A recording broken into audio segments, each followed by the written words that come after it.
because whatever way you look at it, one can replace fossil fuels from the energy generation mix, but it's very hard to replace fossil fuel from the existing day-to-day life issues and products that are being produced, whether it is your interior from your car, or whether it's the screen from your PC, or the chips in your mobile phone, or the household effects you have at your home. It all kind of seems to be related to the fossil industry.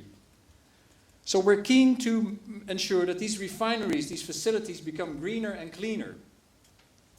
And in order to do so, and in order to help them, we've set about developing specific projects with specific role for the Port of Rotterdam Authority in order to facilitate this reduction in footprint.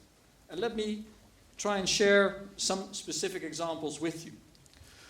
And the one example to start off with is the expansion of a pipeline that is set up by the Port Authority to distribute steam.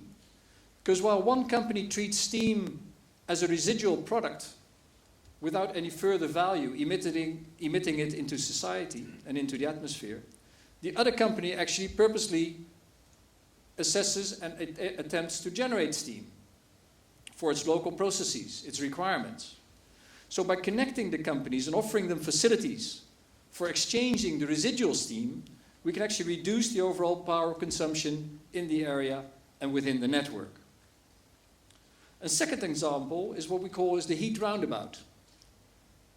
Often these ideas are possibly too simple to even dare to name them, but yet they are very complicated.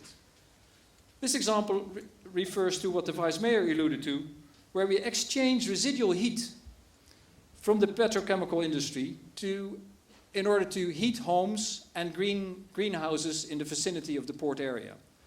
And the dotted lines indicate where the heat is coming from and where it's subsequently moved to, which are the residential areas of The Hague, the cities of The Hague, Delft, and Rotterdam itself.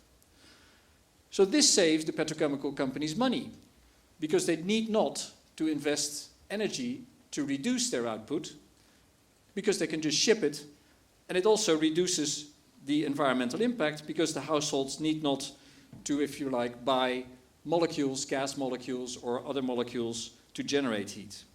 It also allows us to generate and create a much closer interaction between the residential areas and the industrial area. Because like the Vice Mayor mentioned and showed on the map, the port has moved out towards the west, if you like. But by now offering residential heat from the industrial processes in the port, there's actually, again, a combination and a link emerging between residential areas and industrial areas. So it creates closer ties and strengthens the license to operate and license to grow for these businesses.